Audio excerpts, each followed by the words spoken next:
Hello, good morning, everyone. I am Patrick Fan, the organizer of API Connect Hong Kong. So today is the API Days Connect Hong Kong 2023, Day 2. And we will be having a series of API Masterclass to cover different kinds of essential topics to help your API business or product success. So just in case you are the first time to join the API Days conference, let me introduce a bit of the API Days missions. So we are doing the API Days is trying to connect the human behind the APIs. It is always the human who is doing the API, which is the developers. So we want to pull them together and learn and exchange their ideas so that we can improve better together. API Days Hong Kong is part of the global conference series. So we are lucky to be one of the 10 country being doing the API Days conference. In the global community, we have more than 300K members so that we can have a global exchange about our content. We have the regional speaker to share the insights across different regions. So time flies. And this is the fourth year we are doing the API Days Hong Kong. And we are quite lucky that this year, the day one is doing in the physical event.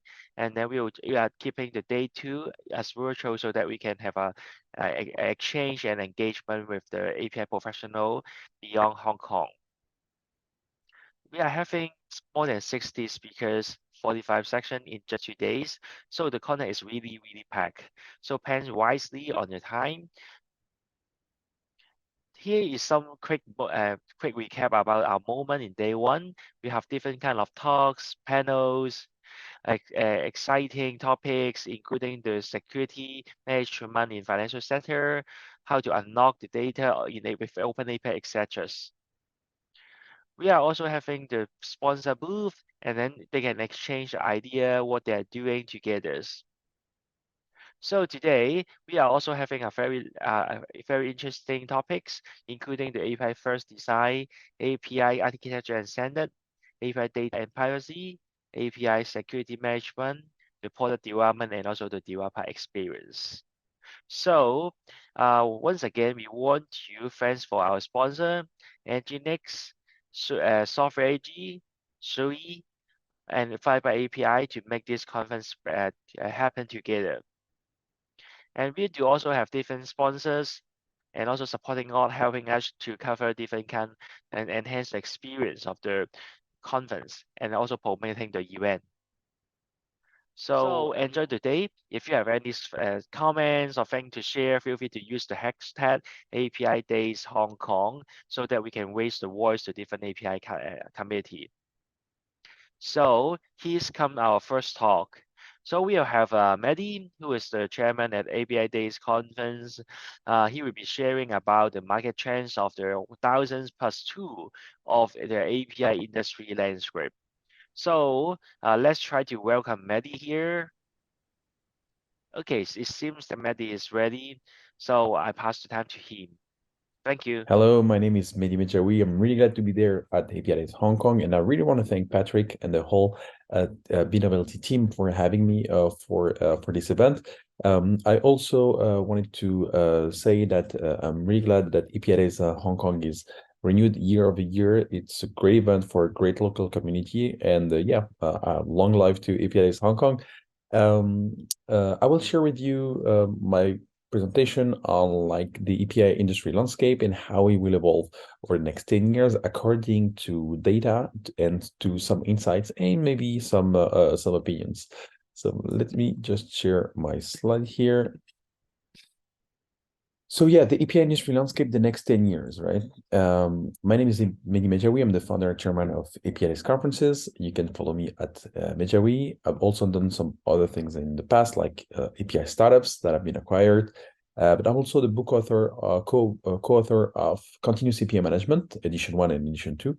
I've done some European Commission reports on APIs for governments, some reports on GDPR, and also I manage the API landscape state of the market, where you will get insights today.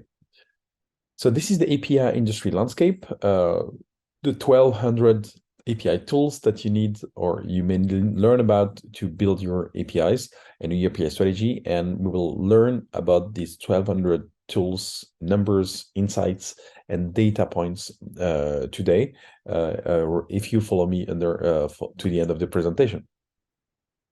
The summary of the conclusions of the report are that there are 6 main trends that we can see directly from the tooling and from the market. The first one is like companies are developing what we call API mindset on top of API management. It's not just a tool; it's a full mindset that drives the whole company culture. The second thing is that a lot of regulation are enforcing the publishing and the use of APIs, especially in Hong Kong with the Open Banking Framework or the Personal Data Privacy Act, like about personal data and recent regulations. Needs or oblige at some point the publishing of APIs. There is specialization in API management and API industry, like in some industry, like banking, healthcare, supply chain, insurance. There is also a big push on API security and privacy, which are now standalone products. And you will see a lot of API management solutions actually need on API privacy solutions or API security solutions on top. So that's kind of new in the market. Also, that APIs are more and more a new full business infrastructure about what we call the new technical stack. There are more and more services that are delivered by an API that you can to revitalize the core of your company. And the last point is really the no-code, low-code aspect, right? Where we can welcome citizen developers, as they say. So the mindset for 2023, 2033, I would really go over it. Like the API is an API is as much as exposing capabilities as hiding complexity. Sometimes we believe APIs are just exposing stuff, but no. When you design and publish an API, you make the decision of hiding something as much as exposing something. And it's extremely important because you don't want to expose your whole backend or your whole let's say naming philosophy internally. You want to make this work of being sure that what you expose is what people expect in their own language. You don't want to expose internal taste of how things are running internally. I love this advertisement from Lego. Sometimes we consider services and APIs as building bricks, that you can use and reuse with the right interface, with a consistent interface. But I love this advertisement because it shows whatever the bricks you're building, it's always the user who makes the value. It's always the user who turn the interface into a value proposition. So the same building brick can have different use cases and different applications depending on the customer. So why it's important is that, if you have to expose your API in a way that talks to the user in their own terms, not in your own terms, but in their own terms, so they can have total imagination when it's about using your API. An example, if you publish weather data, so someone will use it for weather, temperature and weather predictions, but some will use it, for example, to know if they need to hire more people this week because it's sunny and they need to staff more people, or some shops will know about their delivery or their supply chain about depending on the weather. So the same API, the same information, but different use cases already. So imagine like how many use cases can be done with your API. The second idea I want to share is that we talk about open banking or opening APIs. The goal is not just to be open. The goal is to really be embedded in other people's systems. So there's a famous saying in the API industry, say in 2000, you needed websites to need digital. In 2010, to be mobile, you need a mobile applications. But in the 2020s decade, you need APIs to be now in everybody else's website or everybody else's mobile application. So that's really the horizontal colonization of the business and IT systems, because if you're embedded into every people's bank application, or if you're embedded into everybody's chat application, you are at the right place where people may need to use you. So that's extremely important, and APIs can help you to consume what others do the best, but also to be consumed by others where it makes the more sense. So you're not only on your own channels, but you're also on new channels. So what does that mean? That means that organizations are really providing core competencies through APIs. They will focus on their core competencies and provide them through APIs to be embedded by others.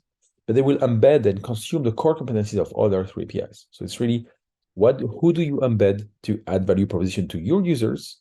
But for the users you can't reach, how can you be embedded by others who can reach these users? So it's a fight for the user, but you want to keep captive your users by embedding others, but you want also, for the user who are captive by others, you want to be embedded by them so you can finally reach them. There's another aspect I call use is a lot less superior than reuse. You know, when you do a SaaS, when you design a product, you fight for use. You want people to use you, but when you publish an API, you want people to reuse you. You know, they want them to embed in consumer APIs to actually rebuild a new user experiences. So it's more difficult, but it's more powerful because like this, you don't have to build a UI yourself that will fit everyone. Everybody will build their own UI for their own use cases and their own products. So like this, you can really multiply the efforts by 100 or 1,000 versus doing everything yourself. I often take the comparison of Legos on the left.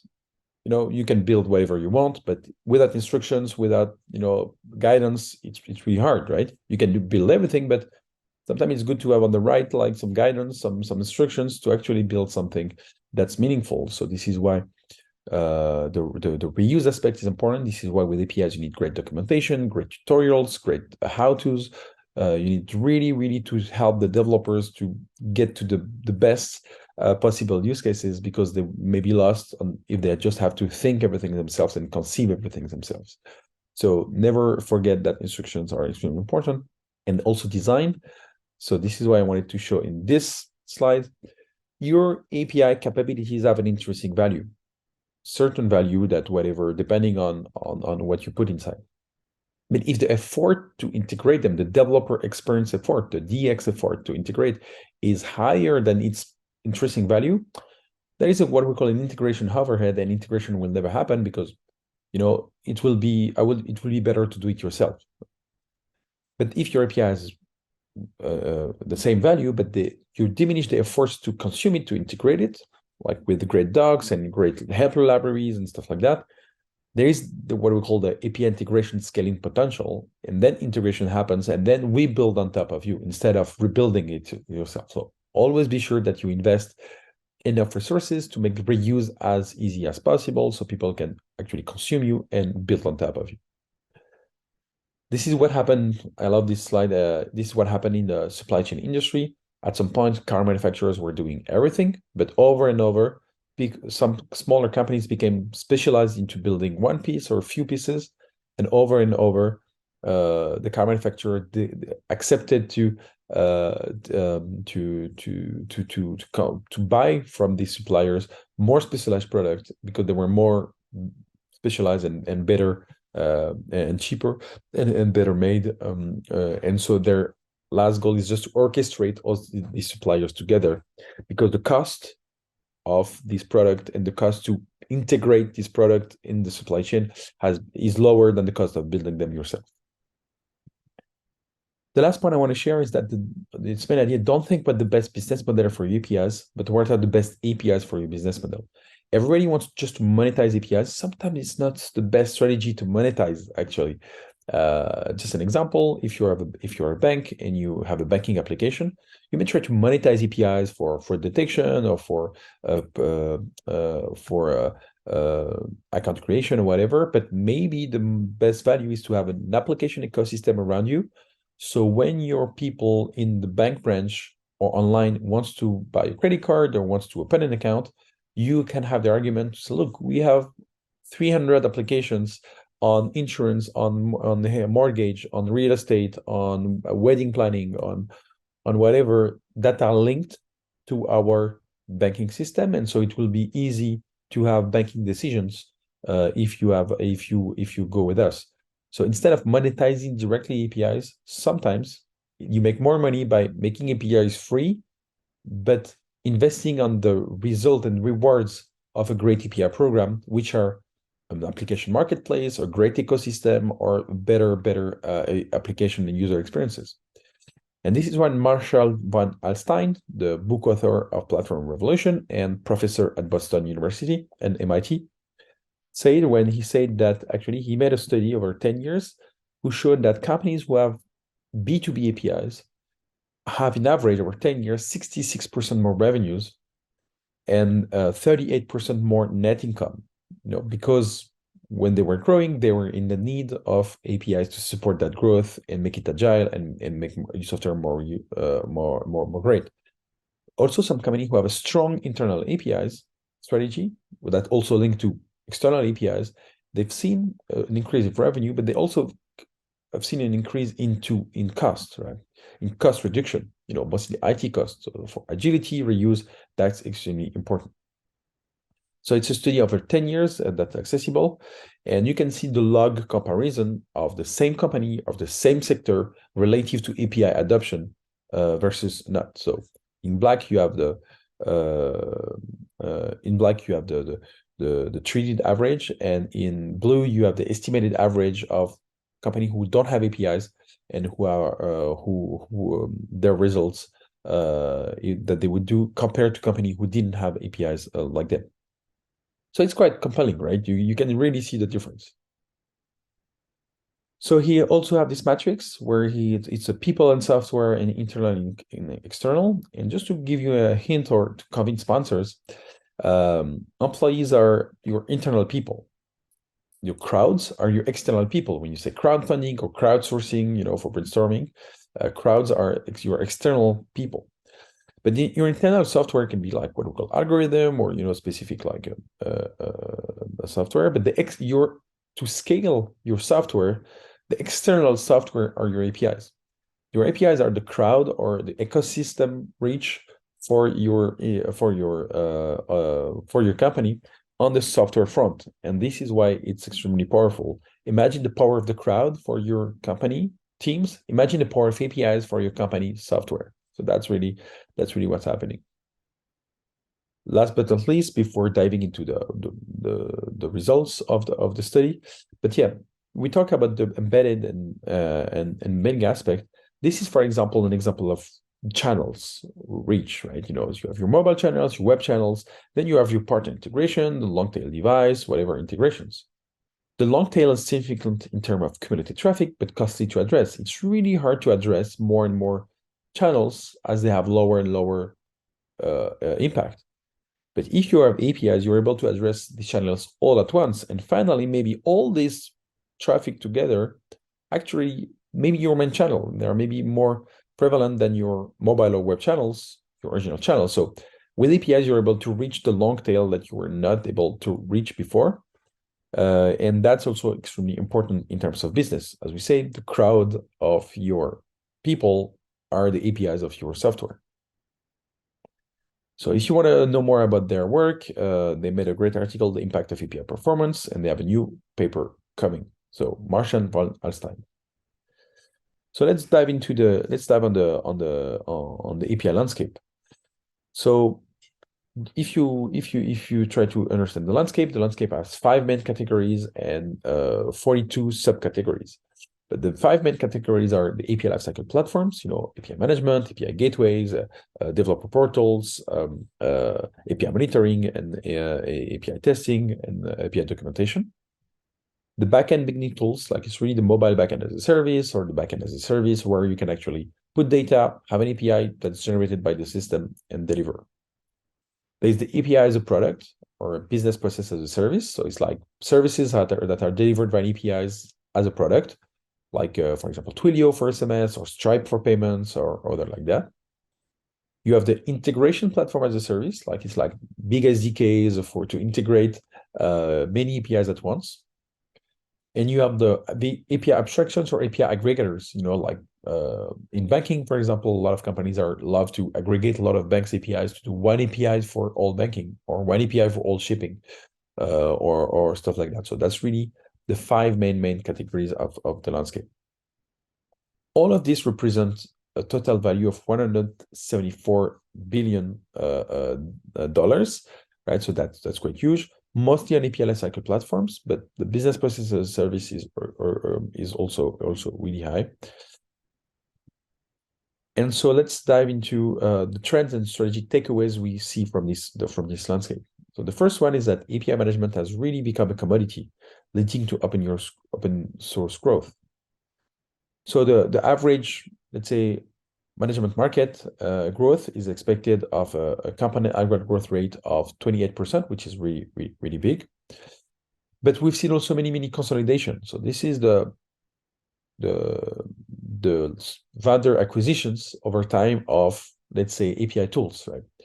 From Broadcom to Google to IBM, many companies have been acquired by others to show really some consolidation of the market. This consolidation by big actors led to new opportunities, especially in open source, where we can see a lot of open source new tools, Gravity, Kong, Nginx, Solo, Tyke, for example, or more prevalent actors like WSO2, who have actually led to shipping something open source and a great way to scale because of this, let's say, vendor acquisition strategy. Now there were more opportunities for companies who are a little bit more agile, or for software that has a little bit more agile to deliver. The one of the main trend because of that is also that the explosion of tech regulation set to open the API to impact the API industries are regulations because, for example, in Europe, the Open Banking Regulation PSD2 obliges banks to open APIs. In Hong Kong, the Open API Framework, is also a regulation about how banks must open APIs to enable open banking. But we see also like there are many regulations. So this is, for example, the open banking regulations in different countries in the world. So, but they are obliging to open APIs, and we have also other regulations on insurance, on healthcare, right? Like the HL7 Fire or smart applications, who are obliging some healthcare industries to open APIs. So regulation are obliging to open APIs in some industries. And so that leads to also, let's not forget the privacy regulation, like GDPR in Europe and in the world, or PPO PPA, I think in Hong Kong.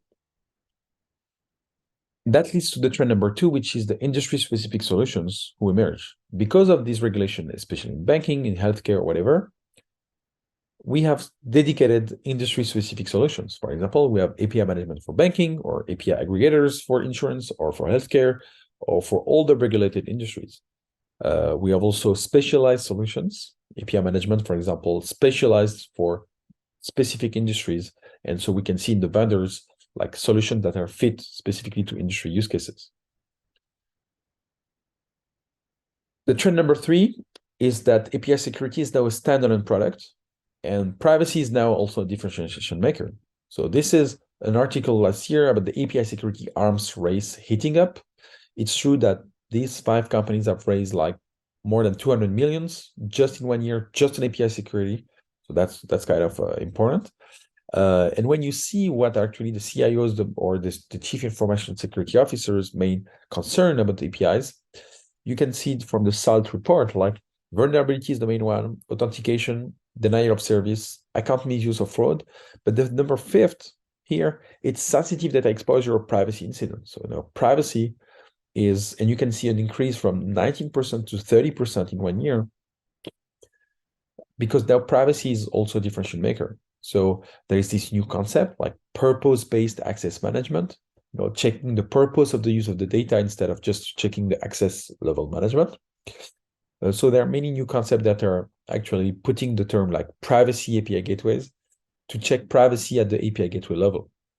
So API security is an important aspect, and privacy is also there.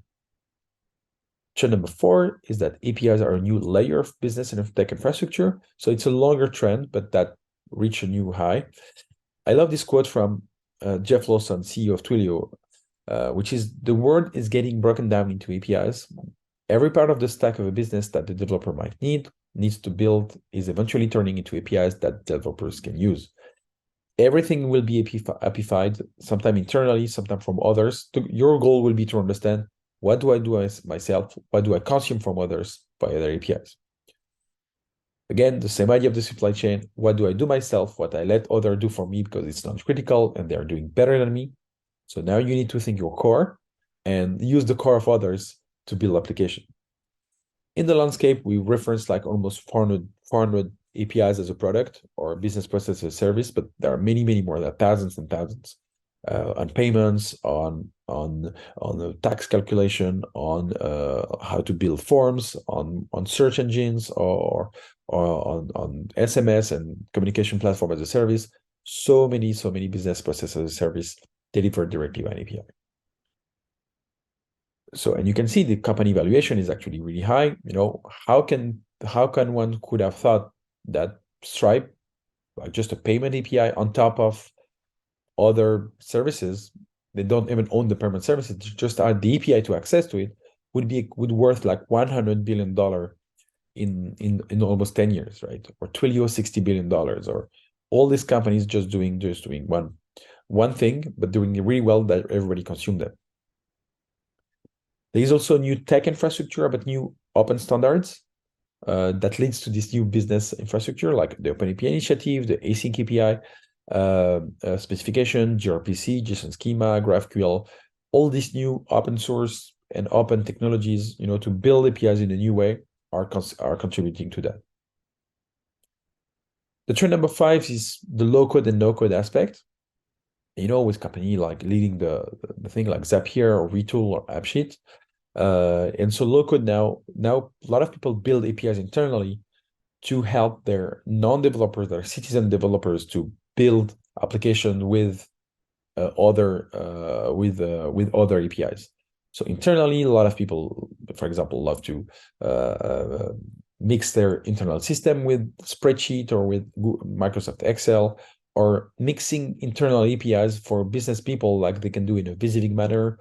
They can orchestrate APIs, make business workflows without the need of coding. So a lot of the time, APIs are built just to have a simple UI for business people to mix these APIs together internally, or mix it with also external APIs, you know, where we can see now this aspect of the integration platform as a service, where you can easily mix one internal API with one external API, and again, and to build meaningful business applications.